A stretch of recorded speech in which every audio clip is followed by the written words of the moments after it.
एक समय की बात है।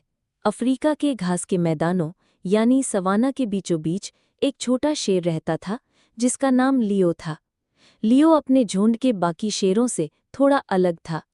एक गर्म दोपहर जब पूरा झुंड एक बड़ी बबूल के पेड़ की छाया में आराम कर रहा था, तभी अचानक एक जोरदार आवाज पूरे मैदान में गूंज उठी। जमीन हिलने लगी। एक झुंड हाथियों का डर के मारे भागता हुआ आ रहा था। उनके पीछे पीछे एक भयानक जंगल की आग बहुत तेजी से फैल रही थी, जो अपने रास्ते में सब कुछ जला रही थी। सारे शेर डरकर अलग अलग दिशाओं में भागने लगे। तभी लियो ने हल्की सी मदद की आवाज सुनी। वो आवाज एक छोटे से शावक की थी जो दो गिरी हुई शाखाओं के बीच फंसा हुआ था। वो इतना छोटा और कमजोर था कि खुद से निकल भी नहीं सकता था। लियो का दिल जोर जोर से धड़कने लगा। उसे बहुत डर लग रहा था। आग उसके बहुत करीब आ चुकी थी और उसे पता था कि उसे भाग जाना चाहिए। लेकिन उसके दिल की आवाज आई, यही तुम्हारा असली मौका है।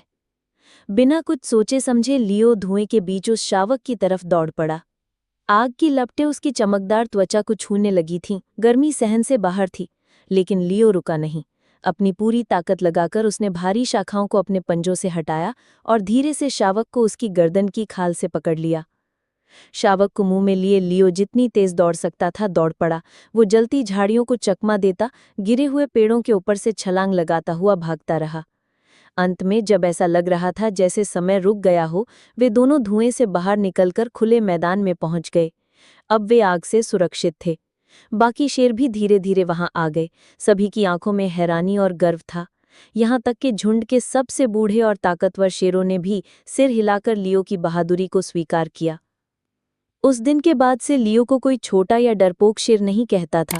उसने साबित कर दिया था कि सच्ची बहादुरी ताकत या आकार से नहीं आती, बल्कि वो तो सही काम करने की हिम्मत होती है।